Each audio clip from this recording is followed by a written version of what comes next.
huapan-huapan anu bakal datang ka sungut urang geus aya tulisanana di Lauhil Mahfuz. Inuman anu bakal datang ka bibir urang ka jero beuteung boh kopi, boh susu, boh es jeung sajabana geus aya tulisanana, moal ngaleuwihan jeung moal ngurangan. Kitu keneh pamajikan urang anu bakal boga hiji daya datang ka paeh, nu bakal boga dua, nu bakal boga tilu, salin ganti datang ka unggal pengkolan aya anak. Geus aya mereka nanti ditu. Datang ka iraha ieu mustaqarrun wa mata'un ilahin, datang ka wates waktu nu ditangtukeun ku Gusti Allah yakni ajal maut. Nu mantak cek Gusti Allah fiha tahyauna wa fiha tamutuna wa minha tukhrajun. Gola saur Gusti Allah piha di muka bumi tahyauna anjeun harirup, datang ka wates waktu anu ditangtukeun ku aing. Di mana aya hirup aya kahirupan diatur ku Gusti Allah geus dicaritakeun tulisanana di Lauhil Mahfuz. Awas di jero kahirupan aya nu bidang perekonomian, awas lantaran geus diatur ku Gusti Allah mulai muamalah jual beli, pinjam meminjam dan lain sebagainya. Ieu nu riba, ieu nu henteu sing hade geus diatur ku agama sing hade. Deposito eta riba, urang nenden di bank kemudian aya bungana eta riba, urang kredit ala nu kuari eta adalah riba, geus dibejakeun ente deuk terus bae. Awas bergelut di jero kahirupan fiha tahyauna, maneh di jero bumi harirup aya kahirupan sing hade geus diatur ku Gusti Allah. Berbagai kahirupan nu tani sing hade tanina, anu bisnis sing hade bisnisna, nu di politik sing hade politikna, anu dina budaya sing hade perbudayaanana geus diancam ku Gusti Allah. Hirup sia hade aya aturan aing. Wa fiha tamutuna, di bumi maneh bakal kojot paeh sia datang ka waktuna. Sia hirup ongkang-ongkang ku hari jadi DPR utar atur dan lain sebagainya, maneh hirup jadi pemerintah utar atur dan lain sebagainya. Aya nu teu dibejakeun ka rakyat disumput salindungkeun pedah, maneh teh jadi penggede ngomong nama dari rakyat untuk rakyat kembali ke rakyat aya podo sero. Iya siapa siap presiden mana lu teu paeh, raja mana lu teu paeh, menteri mana teu modar, gubernur mana lu teu kojot, bupati mana komo, bupati bae paeh komo, RT mah koit. Nabi Rasul ngalih, wali ngalih, ulama pupus, jawara modar.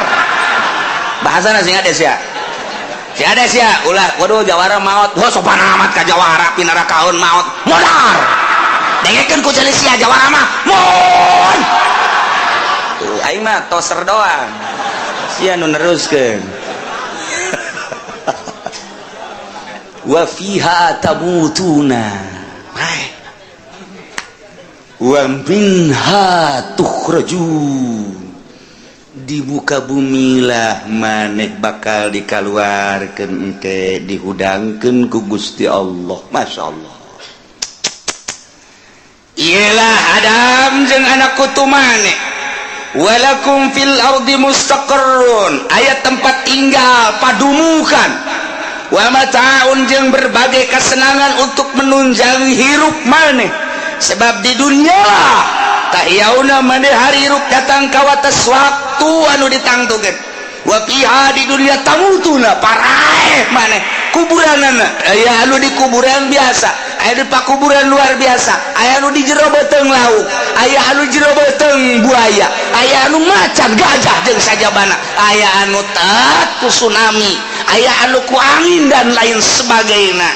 Wa fiha tamutuna wa minha tukhrajun, engke bakal dikaluarkeun deui, dihudangkeun deui engke ti kubur. Setelah tiupan kedua malaikat Israfil, hudang setelah hudang urang kabehan gigibrik nu make sahlai-helai acan wakila ialah boeh nuku urang waktu dipake maut diwujudkeun deui ku Gusti Allah kabeh marake putih-putih ieu wa minha tukhrajun ti bumi lah ti taneuh lah dikaluarkeun deui maneh bil ba'si dihudangkeun deui engke deuk dikamanakeun deuk dikamaksarkeun digiring deuk dinaon deuk dihisab dipasangkeun mizan timbangan nu sabelahna timbangan 7 lapis langit jeung 7 lapis bumi mun dipuateun ka timbangan eta masih keneh hayangeun keneh eta sabelah nu sabelah deui kitu keneh nu deuk ditimbangna sagede si Juned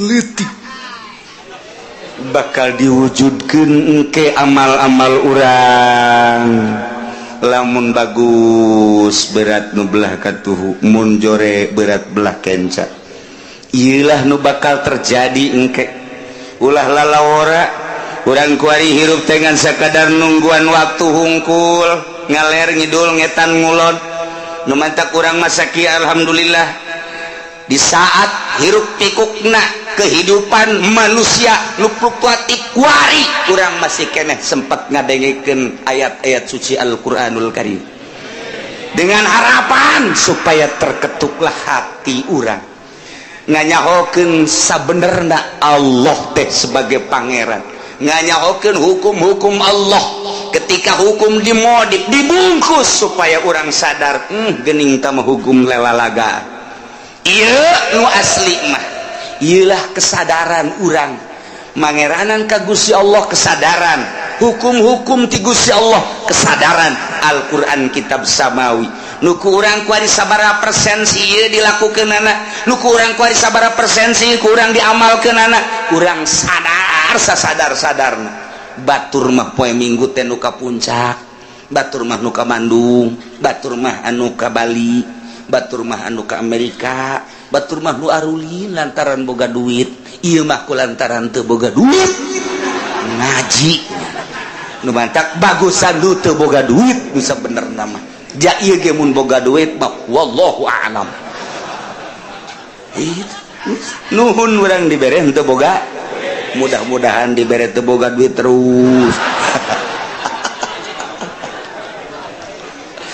didoakeun teu boga duit embung boga duit pan kancolah urang ge sadar ieu teu boga duit teh daek ngaji pan urang sabarna sadar ku teu boga duit aing daek ngaji mun boga duit bacaan puguh ieu tapi ketika urang ngadoa mudah-mudahan teu boga duit embung emang hese manusia mah nah ieulah Al-Qur'an geus ngajelaskeun dengan gamblang horenganan ti baheulana kos kitu kasimpulanana maksiat Kangjeng Nabi Adam di sorga teh horenganan mawa berkah lamun Kangjeng Nabi Adam teu maksiat mah meureun eueuh cikupa mun Kangjeng Nabi Adam teu maksiat balaraja mun Kangjeng Nabi Adam teu maksiat bate aya benua anu 5 ayana benua anu 5 ayana berbagai negara ieu teh ku gara-gara bapa urang baheula maksiat horenganan aya maksiat membawa barokah nah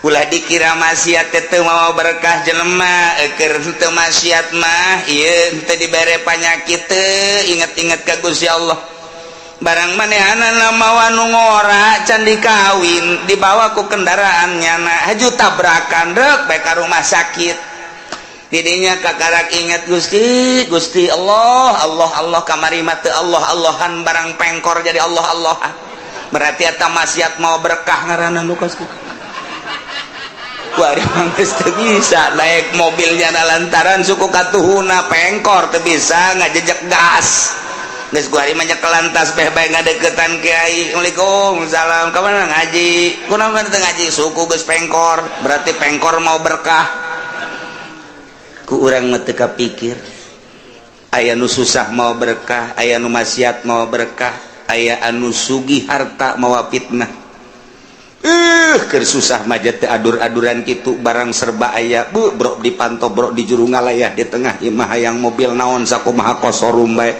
awak keur jag waringkas gagah aya di nyana ku batur disebut suku kepala suku dan lain sebagainya wah ancul-anculan hirup teh ancul-anculan mabok aya di nyana judi aya di nyana awewe hayang nu mana bae berarti kan eta kekayaan teh mawa cilaka eta kos kitu mata ku Gusti Allah cabut deui ku aing sia cabut ku aing harta sia cabut ku aing gagagahan sia coba hayang nyaho kuari mah daek ngaji Allah diajak ku babaturan urang maksiat taya aing geus ngeunaheun kieu aing mah ngaji bae zikir bae geus ka Gusti Allah waduh isukna disebut tad kemana tad sial beureum aing kakar gaji 2 kali geus disebut ustad mulai deh marudah deh gitulah manusia istiqomahkeun ka Gusti Allah sebab ieu fiha tahyauna maneh di dunia harirupna ngahirupeun Allah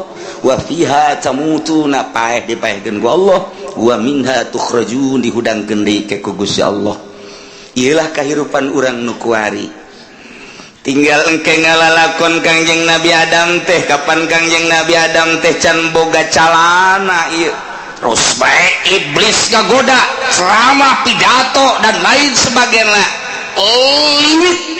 dengan kelimitan godaan iblis maka Kangjeng Nabi Adam tergodalah oleh iblis nu dilarang teh didahar.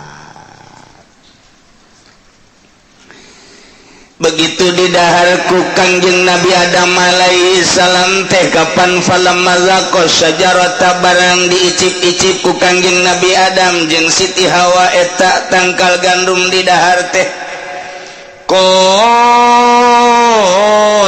harita keneh badat lauma sawatuhuma ucutan eta pakaian kebesaranana teh langsung longsor teu make nanaon. Kangjeng Nabi Adam teh zahir bre kubul jeung duburna katingali teu bisa dihalang-halang eueuh pakaian anu daekeun nempel di Kangjeng Nabi Adam kitu keneh di Siti Hawa lantaran ku Gusti Allah teh dimeunangkeun pakaian untuk jelema-jelema nu maksiat ka Gusti Allah sataranjang Kangjeng Nabi Adam teh otomatis wa taufiqo yaksifani alaihi mammi waraqil jannah Kangjeng Nabi Adam teh nyokotan daun-daun sorga lantaran pakaian kebesaran keagungan jeung kebanggaan mah teu bisa dipake ku ari mah pake ampok-ampok daun sorga dipake nutupan kubul jeung duburna masya Allah kan dicarekan ku Gusti Allah wa nadahuma rabbuhuma cek Gusti Allah Adam Hawa alam anhakuma antil kuma syajarah apakah aing teu ngalarang ka anjeun duaan tina ieu tangkal kayu wa aqul lakum pan aing geus nyarita ka anjeun duaan lain sakali inna syaitana lakum aduwwum mubin bahwa setan mah musuh nu nyata pan ka anjeun teh kurang kumaha aing ka anjeun aing nu agung kurang kumaha ka si Adam Hawa ngawas-awas hiji ieu teh ulah didahar nomor kadua siga ada setan palain geus kuda kumaha sia kagoda keneh bae hah tidinya kulantaran karasa kabeh pakaian ucutan nu daek nempel di Kangjeng Nabi Adam ngan sakadar make ampok-ampok ungkul Kangjeng Nabi Adam brek sujud jeung Siti Hawa cek Gusti Allah ulah sujud sia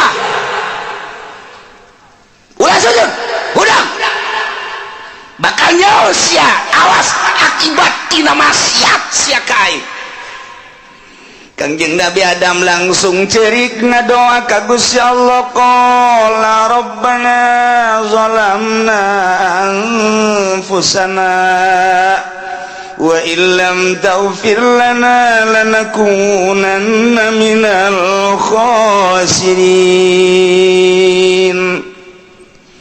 cek Kangjeng Nabi Adam rabbana duh pangeran abdi sadaya zalamna abdi teh ngazalim nganiaya ka diri abdi kunyulayan kaparenta Gusti abdi maha ngaku maksiat ka Gusti wa ilam tagfir lana lamun Gusti tengah hampura ka abdi sadaya wa tarhamna jeung Gusti henteu mere rahmatnya dedeuh ka abdi niscaya lanakunana minal khasirin tuh atuh abdi teh yakin jadi jelema anu rugi luar biasa.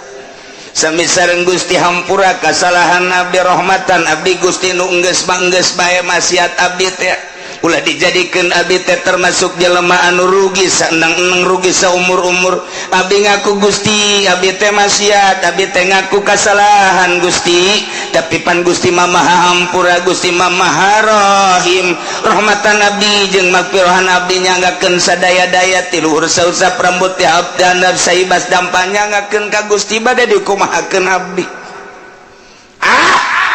sia cek Gusti naon teu didengkeun sakieu ayana abdi teh Gusti tidinya Kangjeng Nabi Adam langsung nyeribeuteun mules Siti Hawa ge mules sarua bae lumpat ka kaler lumpat ka wetan ka kidul ka kulon lulumpatan lantaran mulas cek Gusti Allah Jibril Adam tuh lulumpatan tanya the tahun jol malaikat Jibril stop Adam kunaon maneh lulumpatan Jibril mulas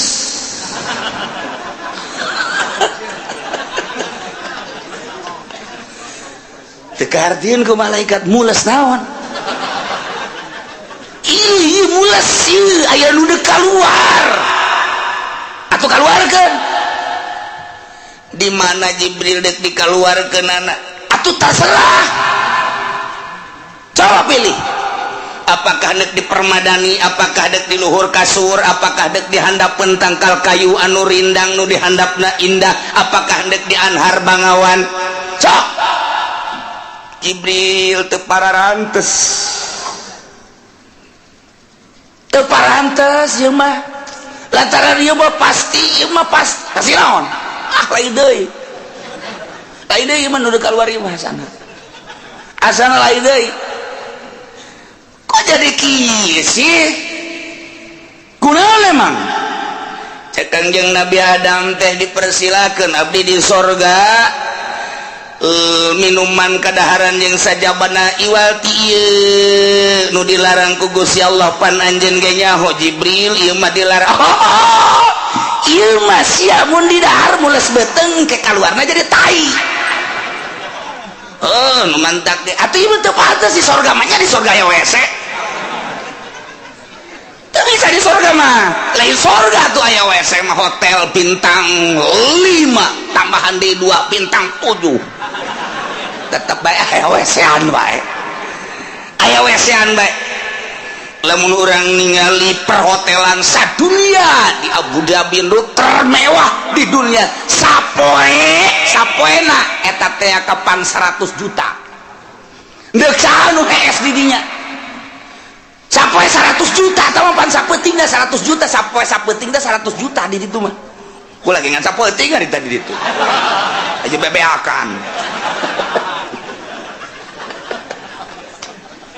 di Jakarta mah hotel Hilton, hotel HI dan hotel-hotel nu lain moal aya bintang 5 sekalipun di urang teh moal aya nu 100 juta paling jago di urang teh 10 juta paling jago geus paling jago sampai sapeuting teh sakitu mewah da luar biasa ka Yordan ka Mesir moal aya tapi di Abu Dhabi diciptakan sedemikian rupa untuk perkumpulan orang-orang nomor 1 di dunia anu datang kadinya ada ge eta adalah pemain-pemain kelas dunia anu urusan perdagangan minyak bangsa tuan-tuan minyak Arab, Amerika, Australia termasuk nu datang kadinya teh anu sok jual beli senjata jual beli nuklir istirahatna di dinya kok bisa mahal sih Kiai di dinya mah serba emas WC na emas. WC emas, WC. Atuh eta mun WC na emas atuh komo tempat tidurna. Haju titah milih datang kadinya titah milih awewe unggal negara aya ieu geus gulak-gilek sataranjang kabeh. Tinggal milih we urang nu mana. Kula mah harita nyokot bojong belah. Ieu sabangsa jeung aing ya. Di dunia anu model kos sekarang itu na'udzubillah min dzalik wa min dzalik.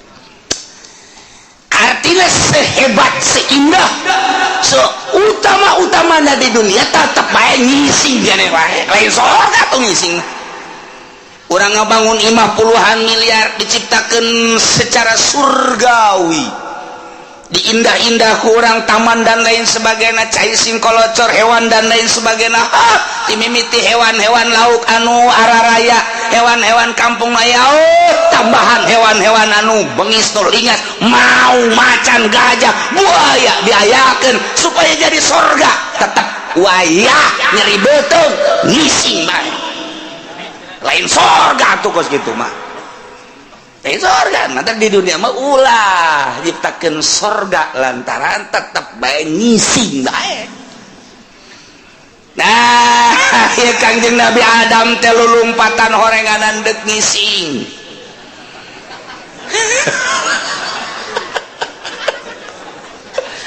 Cak malaikat Jibril MCK-nya belum dibangun dam. Tidak ada MCK di sini. Aduh Kangjeng Nabi Adam puyeng teu pantes banyak kudu ngising di luhur perbadani. Manya kudu ngising di luhur kasur, manya kudu ngising kitu di jalan anu sakitu indahna pan sorga ieu mah. Manya aing kudu ngising di handap bentanggal kayu nu rindang nu indah nu tararis. Manya aing kudu ngising di bangawan di kali sedengkeun caina ge herang putihna ge alahbatan susu.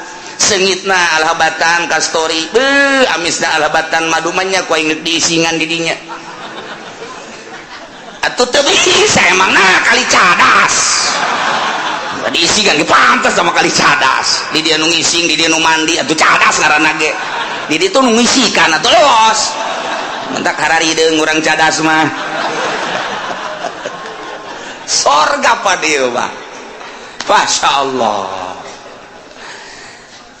Kangjeng Nabi Adam kacaritakeun terus bae muter teureun-eureun lantaran ieu azab pilara nu di jero beuteung teh lantaran maksiat deuk dikaluarkeunna teu pantes. Ai kudu dikaluarkeun mah tu bisa bae jeung Siti Hawa teh ngan teu pararantes ditahan ku Kangjeng Nabi Adam. Nu mantak ditanya ku Gusti Allah, Adam, kadieu sia?" "Abdi Gusti." "Kunaon ieu maneh make di dahar?" "Abdi nu mantak ngadahar ke disuguhan ku pamajikan abdi Hawa. Mun teu gara-gara pamajikan abdi nyuguhan ka abdi mah abdi memoal diala ku pamajikan abdi haju dikemas sedemikian rupa disuguhkeun ka abdi tah nu deuk disalahkeun bapa majikan abdi." Alah, tak siga deh orang bapak pemajikan teh besi salah nyuguhan. Iya, urang mangeunah-ngeunah daharmu mantep jasa ai geus dahar ditanya ka ieu bona ti warung. Sial teh pemajikan belon. Urang deuk nyarekan pan geus datang ka beheung sangu. Haji urang na sarwana geus satu isuk ngabon deui bae. Sarwana tah bagus. Jakarung can laku cek. Hawa aya sia. "Abdi Gusti. Ulang maneh ieu make jeung disuguhkeun.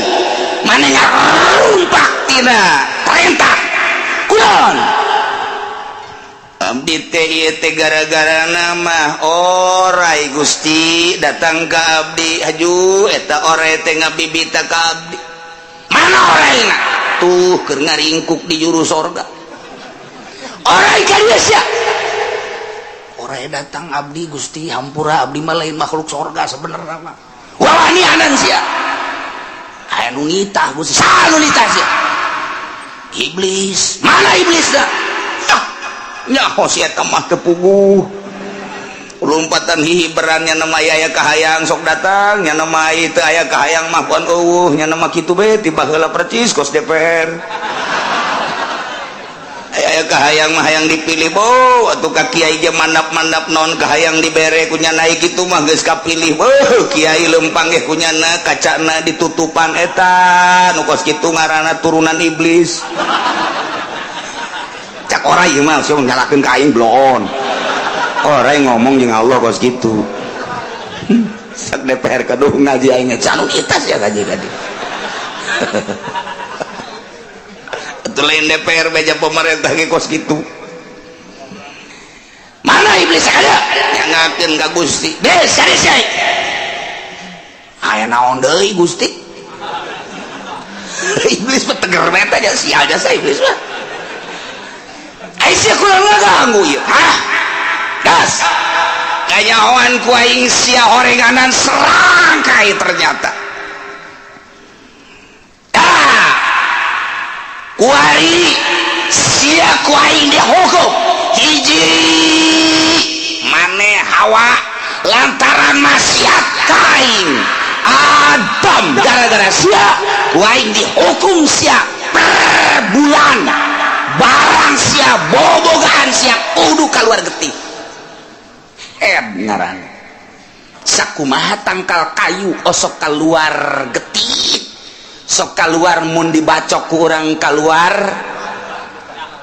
getah siage akur jeung tangkal kayu sabulan sakali keluar getah mangga cek Siti Hawa kukumaha ge nu penting mah abdi dihampur geus kan sia sabulan sakali orai sia kulantaran ngaganggu ka makhluk aing disiksa sia ku aing kuari suku sia dieuweuhkeun terus datang ka kiamat moal boga suku sia aduh Gusti jadi beres suku orang itu di beres pokona sia ngahareup nu kangen tetep we kudu make beuteung jeung beubeut sia be suku sia siksa lantaran sia ngaganggu ka hamba aing nyangakeun Gusti abdi mah nu penting abdi ulah dikanarakakeun abdi mah ulah dikanarakakeun ulah disambarutkeun jeung setan jeung iblis abdi mah embung abdi mah ngan sakadar jadi kendaraan doang amankeun abdi aman sia nu penting moal boga suku moal nyangakeun tinggal iblis sia kunaon atuh sia make ululin ka sorga deui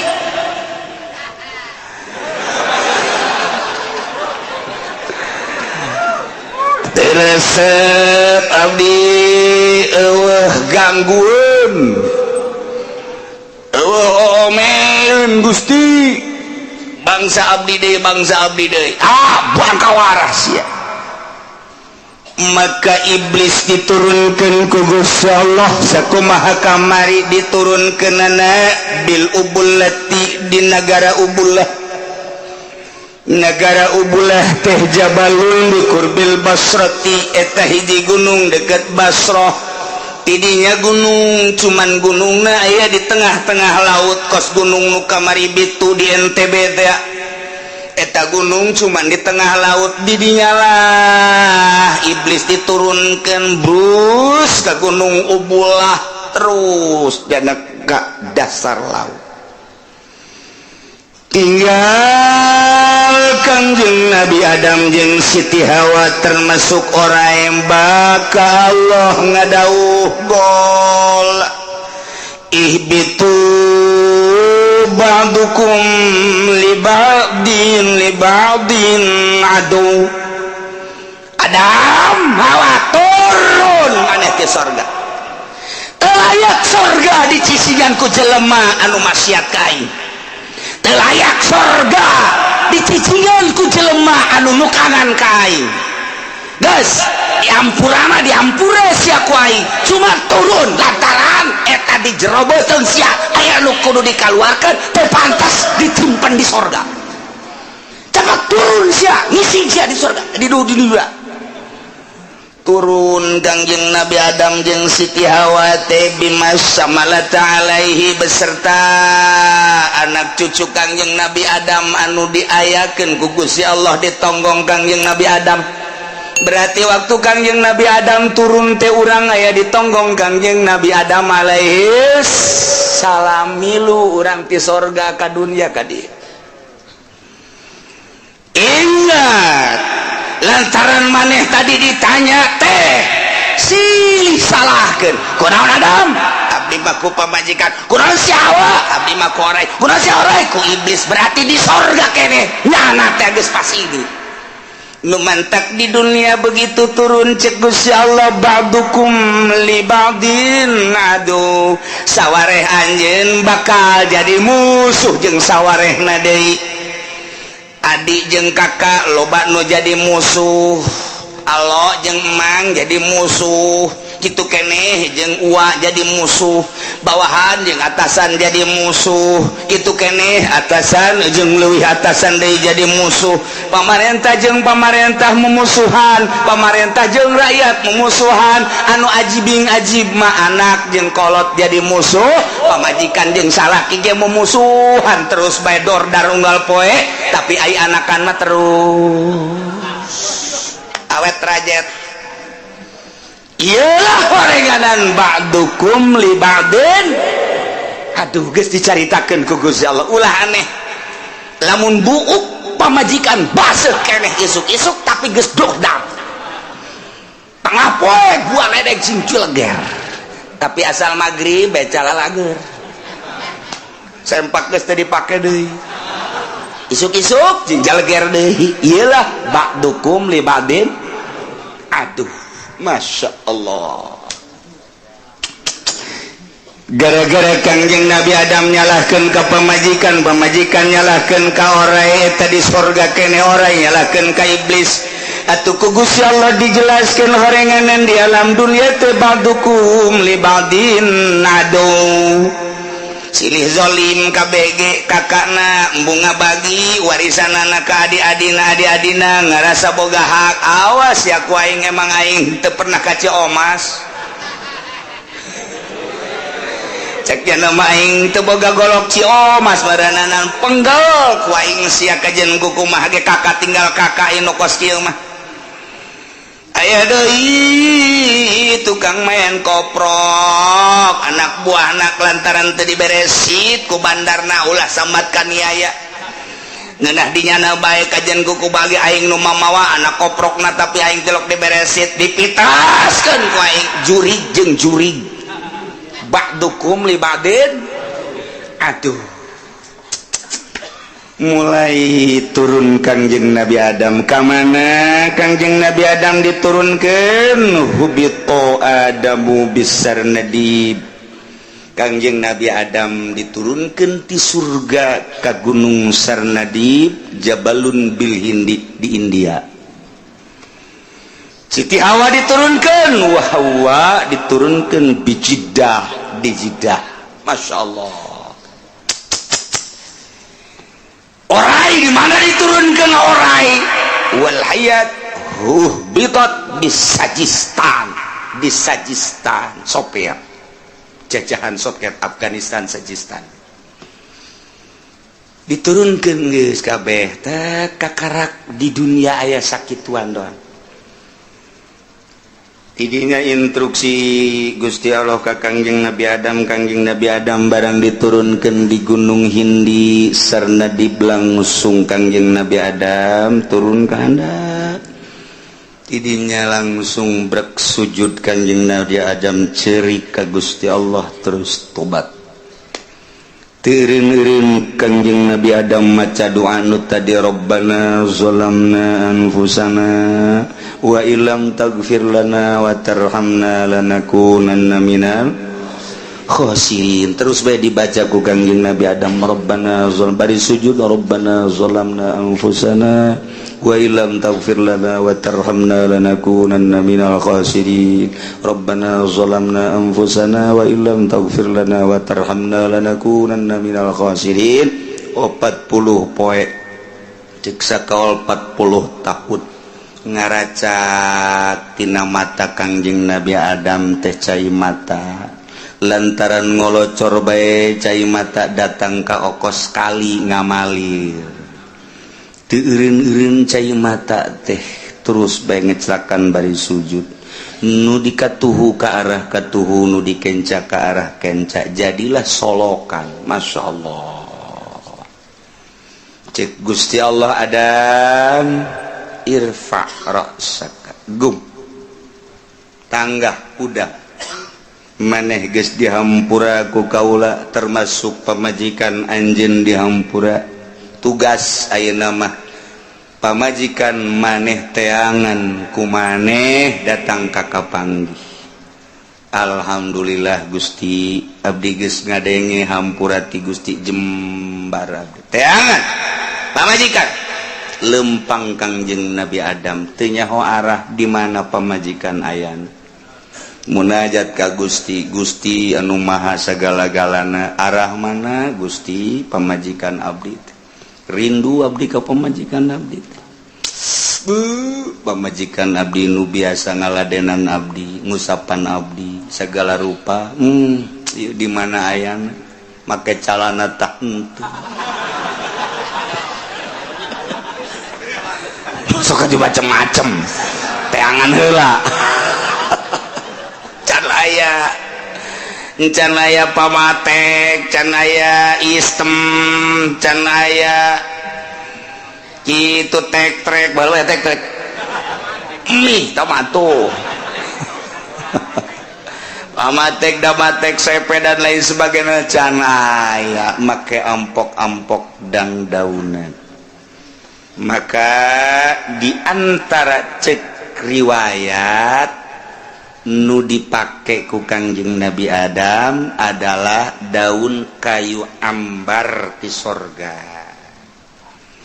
turun ke dunia eta.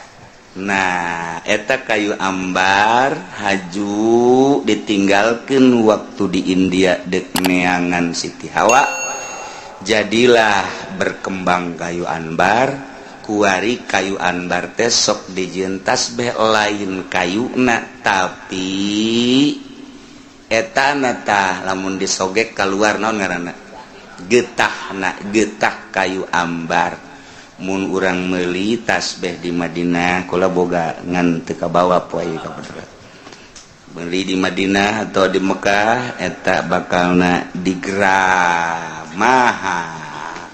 segede kieu bisa nu 100 hargana 10 juta 15 juta eta teh lainna naon sejarahna nu luar biasa jarang aya tahun kamari kula umroh dek beuli kayu ambar teh India punya diproduksi getahna jadilah tasbih teu sambarana mun aya mata kabawa kukulah didelekeun jeung kuari langsung dijual 100 juta ya sekali-sekali atuh bisnis malah aduh teu kabawa teh eta sekedar cek sariwayat seperti gitulah. Masya Allah. Bari ceri Kangjeng Nabi Adam terus lempang tidinya ngarasa capek Kangjeng Nabi Adam teh munajat deui ka Gusti capek munajat deui ka Gusti capek munajat deui ka Gusti eueuh embusan ti Gusti seakan-akan ancaman ti Gusti tetapi sababaraha kali jol malaikat Jibril alaihis salam malaikat Jibril gengan sakadar nuduhkeun arahna doang Adam lamun hayang kapanggih mata ka dieu arahna alhamdulillah mantak urang ge lamun eukeur kapauhung di jalan tengah jalan teu nyaho arah eta ge nungguan malaikat Jibril munajat urang ila ruhi ila hadrati Jibril alaihi salam lantaran urang mah teu senyawa jeung malaikat Jibril ken datangna kuntilanak cak Jibril ngageroan aing pantes bae sia teu parantes ya mah beuki jengkol bau aing geus sia teu daekeun malaikat balamun sungut urang bau tedaikeun beteng urang bau tedaikeun datangnya nama lamun beteng urang teh dieusi-eusian sungut urang teh diamankeun tina babauan tanpa dihadiahan deui malaikat datang ka urang komo urang loba maca Quran terus urang maca shalawat zikir malaikat datang tapi lamun urang dahar bae nginum bae ngopi bae jeung sajabana komo nu bau-bau malaikat teu betaheun malaikat mentak urang lamun kapahung tengah jalan engke urang hadiah ke malaikat Jibril na teu datang tetep bae urang hayang aya jalanna cek saha ieu maka makola Abu Nawas cek Abu Nawas cekel bae eta kanjut gedean mana lamun gedean nu katu lamun gedean nu keca geus pokona yakinkeun eta eta lamun lalaki lamun awewe sarua bae coba awewe ge rada di tabeuhan nu mana anu rada tereng-terengan siapa segala ka awewe segala coba sintre gedean mana awewe ge da jeung harusan nu mana emang harus wallahu a'lam bishawab. Nah, berangkatlah Kangjeng Nabi Adam termasuk Siti Hawa. Alhamdulillah berkat kegigihan Kangjeng Nabi Adam alaihis alam Siti Hawa gerindu ka Kangjeng Nabi Adam. Kangjeng Nabi Adam gerindu tur diperintah ku Gusti Allah amproklah Kangjeng Nabi Adam jeung Ibu Hawa di padang Arfah. Masya Allah nu mentak arpah teh kenal waduh Kangjeng Nabi Adam Hawa Siti Hawa Adam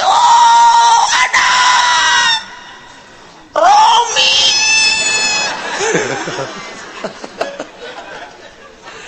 Masya Allah meureun waas jasa di sorga ka bumi terus kapang silih tangkeplah Kangjeng Nabi Adam jeung Siti Hawa nu manta kuari teh dijadikeun satu perjalanan ibadah haji teh ku Gusti Allah titahukut di padang Arfah mengenang baheula bunda tercinta jeung ayahanda tercinta pertemuan di padang Arafah kuari ge kabeh alam dunia nu ti mana-mana mancanagara kabeh aya di padang Arafah. Masya Allah malah lamun teu dirobah mah ku pemerintah Arab dina taun ieu teh hukumna Jumat menangna 2,5 wallahu alam ke di ditu tapi tanda-tanda nama geus aya di antara tanda geus aya loba mukimin anu dikaluarkeun nu dipenjara ge kuari geus dikaluarkeun ieu salah satu tanda bahwa bakal dijadikeun sigana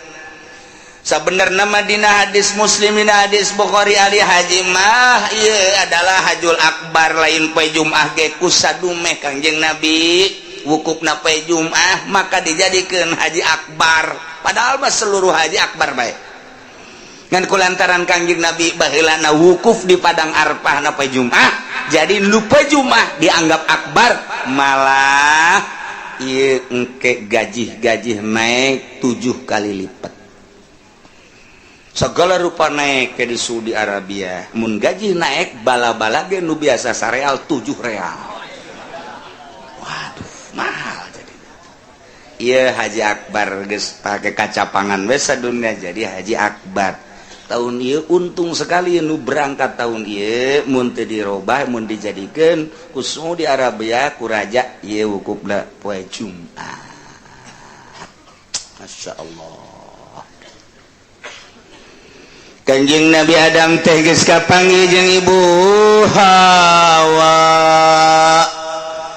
tidinya terus Kangjeng Nabi Adam teh neruskeun lalakon perintah-perintah ti Gusti Allah cek Gusti Allah walakum fil ardi mustaqarrun wa mata'un ila hin Allah alam bimorodi walakum lina tetep karanjen kabeh manusia anak Adam fil ardi di bumi mustaqarrun nggon tetep yakni di dunia teh di bumi teh nggon tetep wa mataun jeung banda-banda jeung kesenangan-kesenangan silakeun sesenangan datang ka iraha ilahi tepikeun ka wates waktu nu ditangtukeun ku Gusti Allah.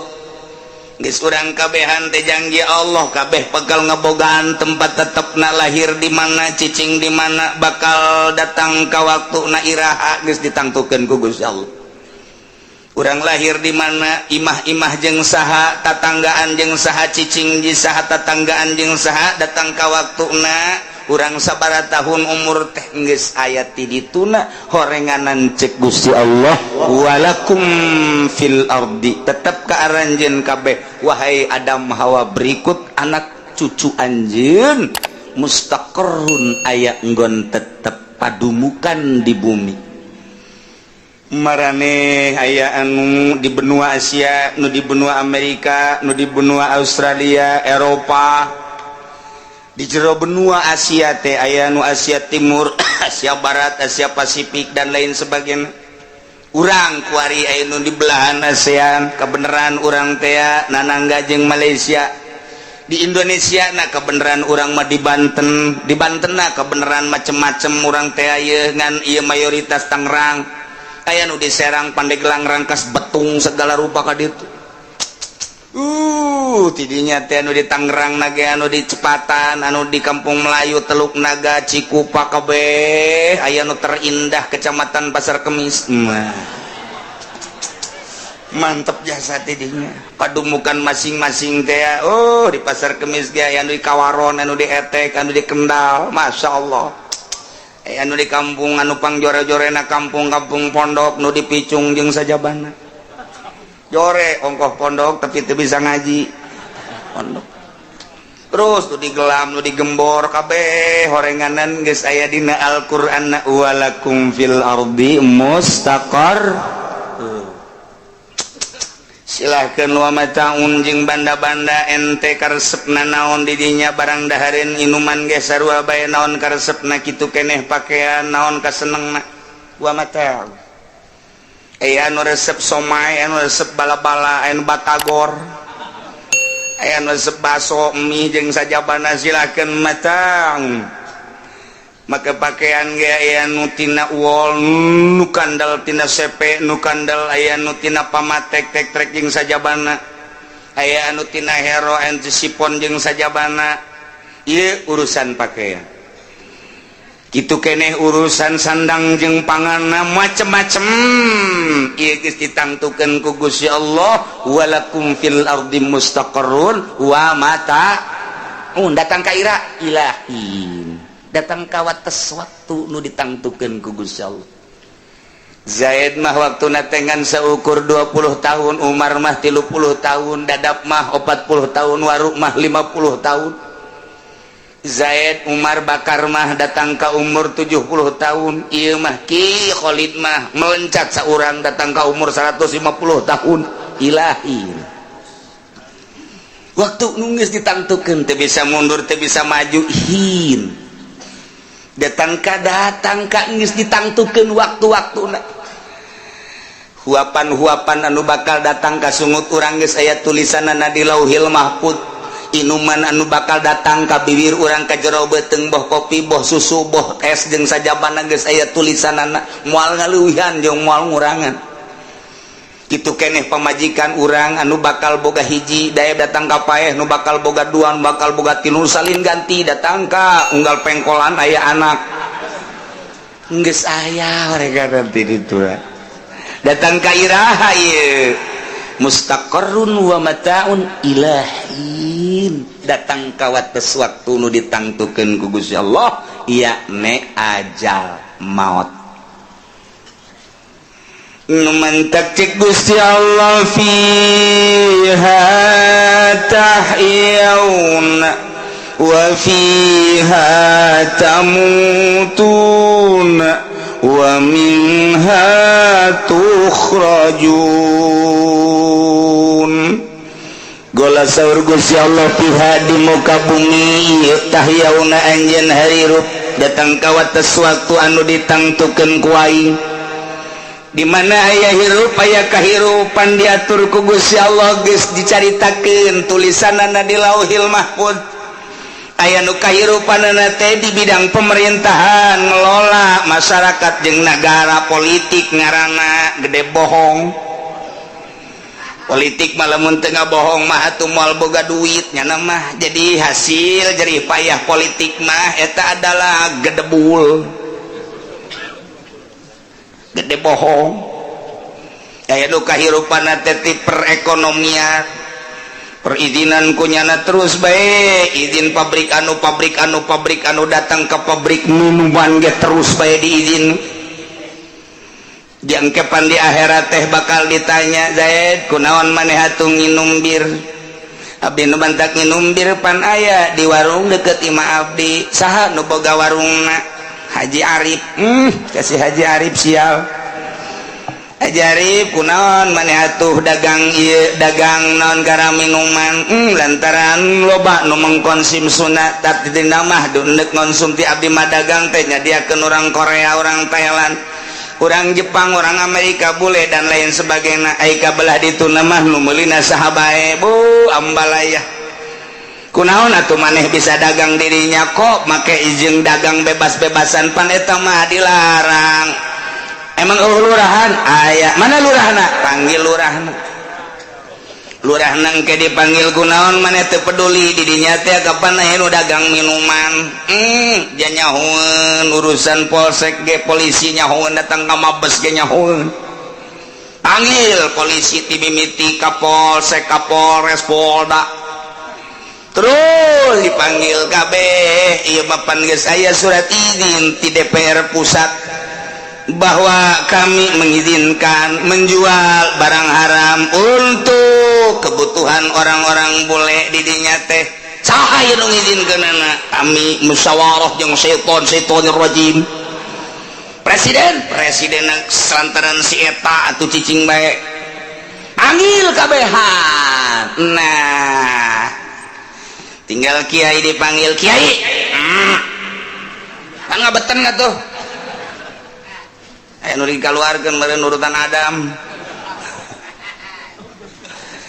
nyaho henteu kiai di dinya aya warung bahwa di dinya jual minuman nyaho Gusti kok atuh ieu cicing bae abdi kurang kumaha unggal maulidan unggal rajaban unggal pangajian ngajek jerek bae abdi nyaritakeun eta teh barang haram kena kadengeun lain ku masyarakat bae kena kadengeun ku cili lurah ku cili camat, ku cili bupati panyana anu boga kewenangan mah abdi mangan sakadar abdi pernah ngomong pernah saha saksina Haji Mamun ayo panggil Haji Mamun ngabesan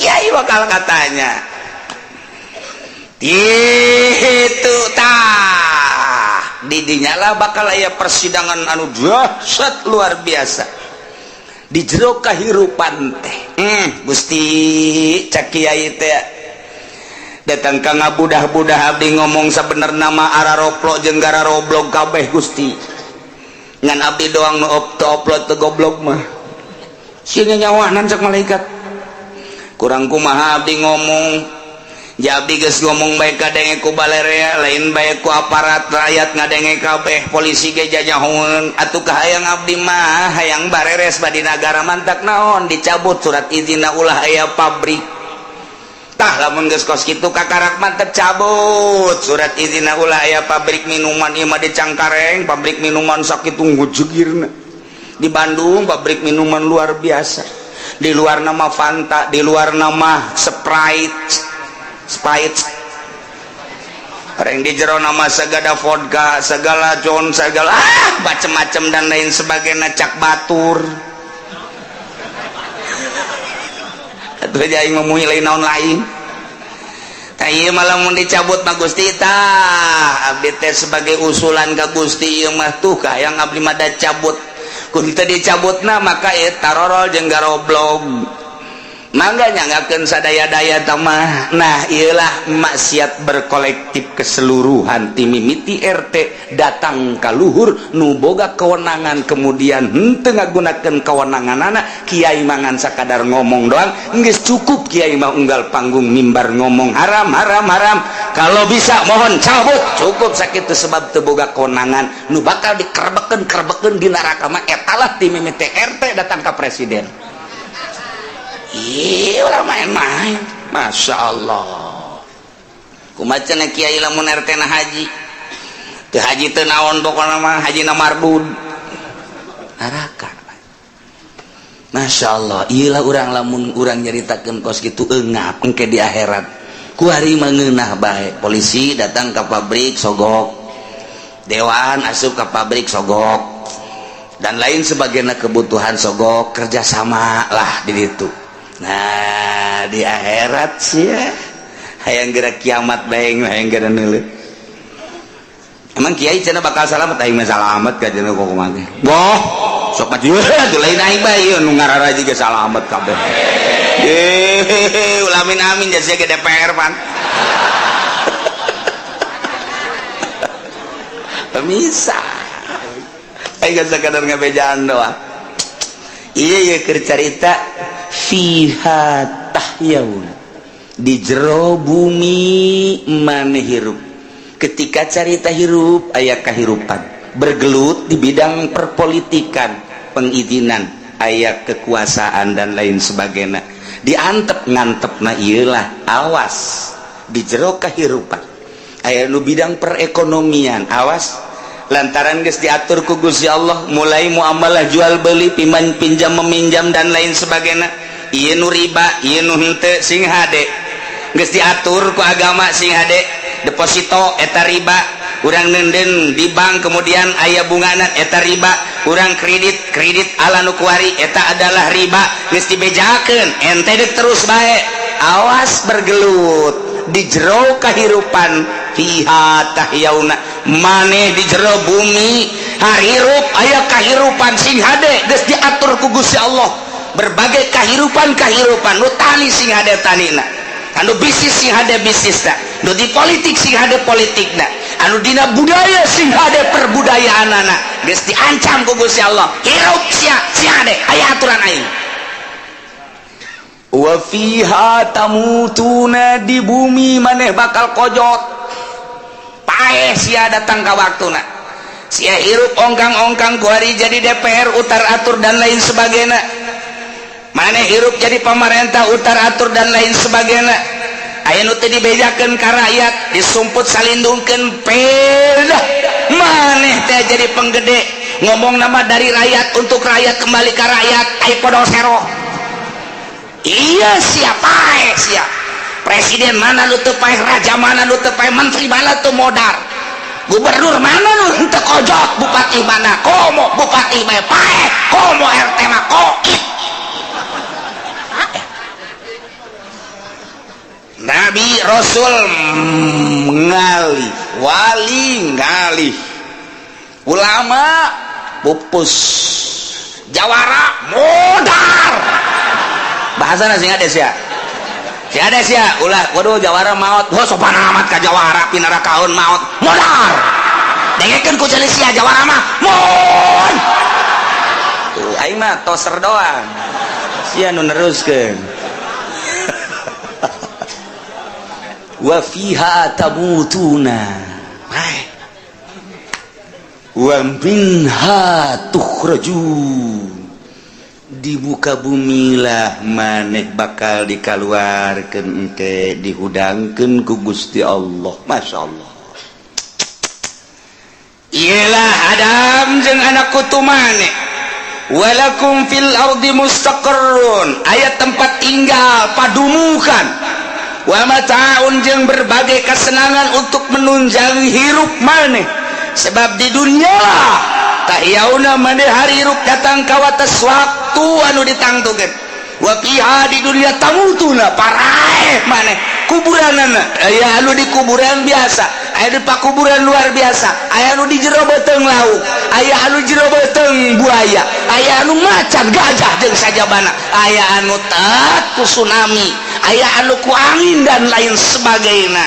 Wa fiha tamutuna wa minha tukhrajun, engke bakal dikaluarkeun deui, dihudangkeun deui engke ti kubur. Setelah tiupan kedua malaikat Israfil, hudang. Setelah hudang urang kabehan gigibrik, nu make sahelai-helai acan wakila, iyalah boeh nuku urang waktu dipake maut diwujudkeun deui ku Gusti Allah. Kabeh marake putih-putih. Ieu wa minha tukhrajun, ti bumi lah ti taneuh lah dikaluarkeun deui maneh bil ba'si, dihudangkeun deui engke deuk dikamanakeun, deuk dikamaksarkeun digiring, deuk dinaon, deuk dihisab, dipasangkeun mizan, timbangan nu sabelahna timbangan 7 lapis langit jeung 7 lapis bumi, mun dipuateun ka timbangan eta masih keneh hayangeun keneh. Eta sabelah nu sabelah deui kitu keneh, nu endek ditimbangna sagede si Juned leutik. Bakal diwujudkeun engke amal-amal urang, lamun bagus berat nu belah katuhu, mun jore berat belah kenca. Ieulah nu bakal terjadi engke. Ulah lalawora urang kuari hirup dengan sakadar nungguan waktu hungkul, ngaler ngidul ngetan ngulon, nu mantak urang masaki alhamdulillah di saat hirup pikukna kehidupan manusia nu fluktuatif kuari urang masih keneh sempat ngadengikeun ayat-ayat suci Al-Qur'anul Karim dengan harapan supaya terketuklah hati urang nganyahokeun sabenerna Allah teh sebagai pangeran, nganyahokeun hukum-hukum Allah. Ketika hukum dimodif dibungkus supaya orang sadar geuning tah hukum lelalaga. Ieu nu asli mah ieulah kesadaran urang mangeranan ka Gusti Allah, kesadaran hukum-hukum ti Gusti Allah, kesadaran Al-Qur'an kitab samawi. Nuku urang kuari sabaraha persen ieu dilakukeunana, nuku urang kuari sabaraha persen ku urang diamalkeunana, urang sadar sasadar-sadarna. Batur mah poe minggu teh nu ka puncak, batur mah nu ka Bandung, batur mah anu ka Bali, batur mah anu ka Amerika, batur mah nu arulin lantaran boga duit. Ieu mah ku lantaran teu boga duit ngaji. Nu mantak bagusan du teu boga duit nu sabenerna mah. Ja ieu ge mun boga duit mah wallahu a'lam. Nuhun urang dibere henteu boga, mudah-mudahan dibere teu boga duit terus. Didoakeun teu boga duit embung, boga duit pan kancolah. Urang ge sadar ieu teu boga duit teh daek ngaji pan. Urang sabarang sadar ku teu boga duit aing daek ngaji, mun boga duit bacaan puguh ieu, tapi ketika urang ngadoa mudah-mudahan teu boga duit embung. Emang hese manusia mah. Nah iyalah Al-Qur'an geus ngajelaskeun dengan gamblang horenganan tiba heula nakos kitu. Kasimpulanana maksiat Kangjeng Nabi Adam di sorga teh horenganan mawa berkah. Lamun Kangjeng Nabi Adam teu maksiat mah meureun eueuh cikupa. Mun Kangjeng Nabi Adam teu maksiat balaraja. Mun Kangjeng Nabi Adam teu maksiat bate aya benua anu 5. Ayana benua anu 5, ayana berbagai negara ieu teh ku gara-gara bapa urang baheula maksiat. Horenganan aya maksiat membawa barokah. Nah, ulah dikira maksiat teh mawa berkah jelema, keur teu maksiat mah ieu teu dibere panyakit teu, inget-inget ka Gusti Allah. Barang manehanana mawa nu ngora can dikawin dibawa ku kendaraan nyana haju tabrakan rek bae ka rumah sakit. Didinya kakarak inget Gusti Allah kamari mah teu Allah-Allahan barang pengkor jadi Allah-Allah. Berarti eta maksiat mau berkah ngaranna nu kos. bisa naik mobilnya lantaran suku katuhuna pengkor teu bisa ngajejek gas geus gua mah nya kelantas bae ngadeukeutan kiai. Waalaikumsalam kamana ngaji kunaon teu ngaji suku geus pengkor berarti pengkor mau berkah ku urang mah teu kapikir aya nu susah mau berkah aya nu maksiat mau berkah aya anu sugih harta mau fitnah keur susah mah teh adur-aduran kitu barang serba aya bro dipantau bro di juru ngalayah di tengah imah hayang mobil naon sakumaha kosorum bae awak kerja jagwar ringkas gagah aya di nyana ku batur disebut suku kepala suku dan lain sebagainya. Wah ancul-anculan hirup teh ancul-anculan mabok aya di nyana judi aya di nyana awewe hayang nu mana bae berarti kan eta kekayaan teh mawa cilaka eta kos kitu. Mata ku Gusti Allah cabut deui ku aing sia. Cabut ku aing harta sia, cabut ku aing kagagahan sia. Coba hayang nyaho. Kuari mah daek ngaji Allah. Diajak ku babaturan, urang maksiat tayang aing. Geus ngeunaheun kieu aing mah ngaji bae. Zikir bae geus ka Gusti Allah. Waduh, isukna disebut tad, kemana tad? Sial beureun. Aing kakar gaji 2 kali geus disebut ustad. Mulai deh marudah deh gitulah manusia istiqomahkeun ka Gusti Allah sebab ieu fiha tahyauna maneh di dunia hareureupna ngahirupeun Allah wa fiha tamutuna paeh dipaehkeun ku Allah wa minha tukhrajun dihudangkeun deui ka Gusti Allah. Ieulah kahirupan urang nu kuari tinggal engke ngalalakon Kangjeng Nabi Adam teh kapan Kangjeng Nabi Adam teh can boga calana ieu Kangjeng Nabi Adam can boga baju termasuk Siti Hawa teh satara ranjang kenehna ieu Gusti Allah deuk jaritakeun tentang tutup aurat ya bani Adam qad anzalna alaikum libasa. Gusti Allah dina ayat ieu nyaritakeun pakaian-pakaian ke bakal